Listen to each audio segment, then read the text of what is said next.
welcome back to the Shivering Mouse. I am so excited to have you back here today. As you can see, since we've all been told to wear masks, as a homemaker, I'm wearing mine. This is a rubber charcoal mask. Hoping there's no actual rubber in it because I have pretty sensitive skin. But I gotta say, applying it was a beast. That's why it's kind of thick in some places and not in others, because it's essentially like trying to get a giant black booger, not to be like gross or anything, but yeah, a giant black booger out of this little tub, and you're trying to smear it on your face. So now my dogs are looking at me like they don't even know who I am, because I've got a giant booger on my face and I smell like a peppermint, but I don't know, it feels pretty nice so far, so we'll see. I'm supposed to leave it on for a long time. So this is my mask for the day. I know it's been a while, and my hair is up and getting all its curly goodness on. Those of you who have curly hair will understand. Today we're going to be talking about the books, chapter... Oh, no, it's a podcast day. We're talking about the podcast. Podcast number 15, 16, 17, and 18.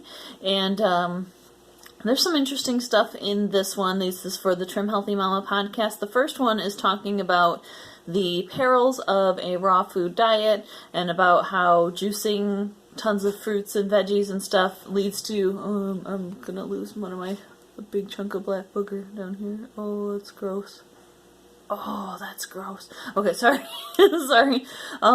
It's talking about how Serene had so many fruits and her sugar was so high when she was a raw foodist that one time when she went to go get a colonic, because, you know, we've all got hobbies, she goes to go get a colonic and the lady was concerned that she might have an alcohol problem. Serene was only like 14 or 15 at the time, and the issue was she was consuming so much sugar from these juices that it was fermenting inside of her body, and she thought this was crazy because she never would eat like table sugar or Little Debbie's or, you know, sweets or anything. All of this sugar was coming from fruits, but there was just so much of it that it was becoming an actual problem for her. It came to the point where she even had like worms, like intestinal parasites, which is pretty gross. It's crazy to me that she just like openly talks about her parasites on a podcast, but you know, she's a brave soul. She talks about it so that you won't have similar issues. Oh, wait, that's gross.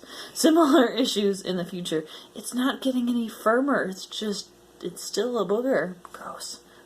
But it smells nice. I mean, at least there's that. Gotta take this off before my husband gets home. Yeah.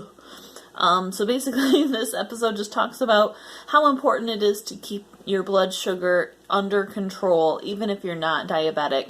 So, you know, they emphasize Trim Healthy Mama is not a low-carb diet. There are carbs, but you just have to be very selective about which carbs you pick in order to not bump up that blood sugar and end up doing yourself harm, or worse, getting some parasites. Parasites love a high-sugar body because sugar is easy for them to consume and break down, so that will help them thrive within your body. Now, everybody has a couple bacteria and stuff inside of you that are usually beneficial, but you can get into too many, and so she was getting into kind of the yeast infection territory because yeast loves sugar. Think about when you bake bread. You get warm water and sugar and put in the yeast to activate it, right? Yeast eats sugar. Any baker, including my husband, will tell you that. And so yeah, just watch out for too high of sugar, and sugar doesn't mean table sugar or honey. It's potatoes and bread and just stuff you don't even think about. You can go without eating any sweets whatsoever and still have a lot of sugar. Potty episode 17 and 18, I'm kind of combining into one because it was a two-part series on the most inexpensive foods that you can get for Trim Healthy Mama that are crazy beneficial. It talks about cabbage because it's very versatile as a cruciferous vegetable. It helps fight cancer, and it's high in fiber. Frozen salmon is pretty cheap. It's high in omega-3s, and it's really great for your brain. Eggs, usually pretty cheap. They've got the healthy fats within the yolk. We talked about this last time about how people are freaking out because eating eggs can cause cancer. Well, that's because they found out that eating an egg a day can actually prevent cancer, so then everybody started eating a heckin' ton of eggs. Well, if you eat too much of anything, it's terrible for you. So, I don't know, I think as people, we like to swing back and forth very extremely. I think you can eat a few eggs. People have been eating eggs since the very dawn of civilization. Just don't eat like a whole dozen. You know, maybe 1, 2, you should be good, right? That's lots of protein. It's great. Number 4 is oatmeal, and this is a carb. I think it's the first carb on the list, and it actually has a lot of fiber, so it breaks down in your body very slowly, provided you aren't getting one of those like little envelopes of instant oatmeal that have all the sugar. And the reason why the oatmeal is instant and you don't have to cook it for very long is because it's already kind of denatured to make it cook faster. So yeah, we're talking about old-fashioned steel-cut oats is an excellent and very affordable part of the Trim Healthy Mama plan, especially if you're someone like me who can't afford to go out and get all of the special ingredients like the Gentle Sweet and stuff like that. Oatmeal, eggs, salmon, cabbage, all things you can actually pick up at Aldi, which is a great place to keep your budget kind of under control. Frozen berries are number 5. They're high in antioxidants and vitamin C, which you really, really need anytime you're seeking to lose weight. Oh my gosh, my face looks so gross. Anytime you're seeking to lose weight, you need that vitamin C to help process, help your cells kind of turn over any waste. And if you're like me, vitamin C, actually, I take it every day just to help prevent acne, which is kind of silly, but it really works. I didn't start struggling with acne till I was probably 19 or 20, and always like around my mouth. And, you know, I've tried every cleanser, every moisturizer, every makeup, was terrified. Turns out I just needed more vitamin C. Now I can do what I want to my face, and I can wear a big booger all over my face, and I'm fine. See, number 6, beans and lentils. Again, very high in fiber, so while they do have a lot of starch, providing you don't cook them with a bunch of sugar, the fiber will help gentle the effects of that on your bloodstream.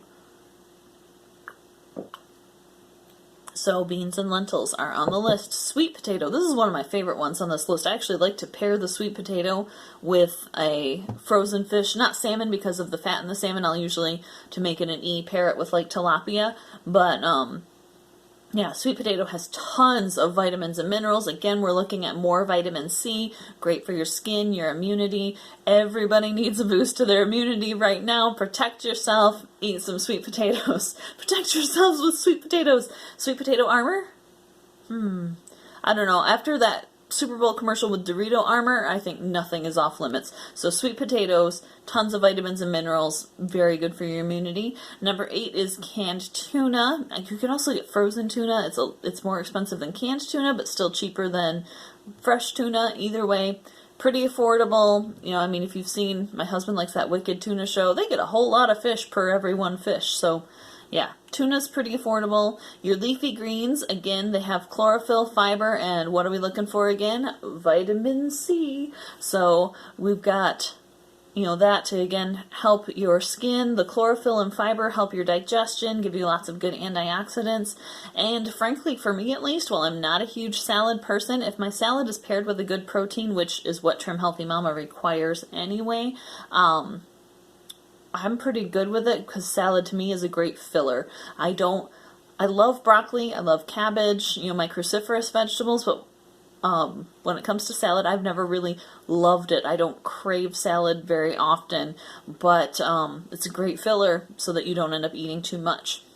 Number 10 is butter / coconut oil. That's 2, but they counted it as 1 on the podcast, so here we go, you know, and they're just talking about healthy fats that are minimally processed, and these fats tend to be very fat burning because your body has to work hard to burn them. Talk to any keto person out there, they'll explain it to you.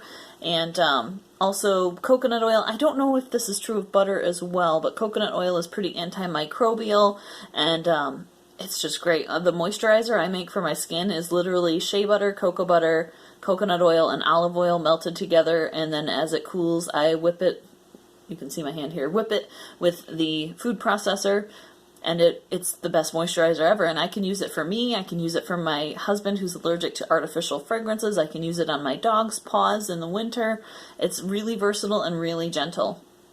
That's not what the Trim Healthy Mamas talked about, but they just were talking about the health benefits of coconut oil. And number 11 is another cruciferous vegetable. It's cauliflower. And I love all of the memes about how cauliflower has had this big glow up lately because it's incredibly versatile. And at this point in the podcast, the Trim Healthy Mamas talk about using like cauliflower to make nachos, which was kind of a new thing to me, and so that's kind of a spot where you can tune in if you want to. That's on number 18. You can make cauliflower rice, cauliflower pizza crust. I mean, it's fantastic, right? You can do all kinds of cauliflower stuff. I have a confession while I'm here. My husband inadvertently sabotaged me. So when I was talking about how much I love the Trim Healthy pancakes and how good they were the first time I had them, and I grabbed that sugar-free syrup from the fridge, I hadn't had pancakes in years, so, I assumed since the sugar-free syrup said sugar-free that it was sugar-free syrup. It's really hard to say that fast. It turns out it was half sugar-free syrup, half maple syrup, so I definitely went over my E-grams that day. My life is a lie! I cheated without even meaning to, but no, I haven't had pancakes in so long. He says, I had no idea you ate that syrup. I never thought you would be getting into it, but I'm trying to try out some more of the recipes. I tried cottage berry whip the other day, and I'm sure by now that sugar's all processed out and everything, but yeah, I had to confess, since this is my diet diary, I had to be honest, I had real sugar unintentionally. And on that note, I'm going to go ahead and move on, and we will see you later for another day of my Trim Healthy Mama Diary.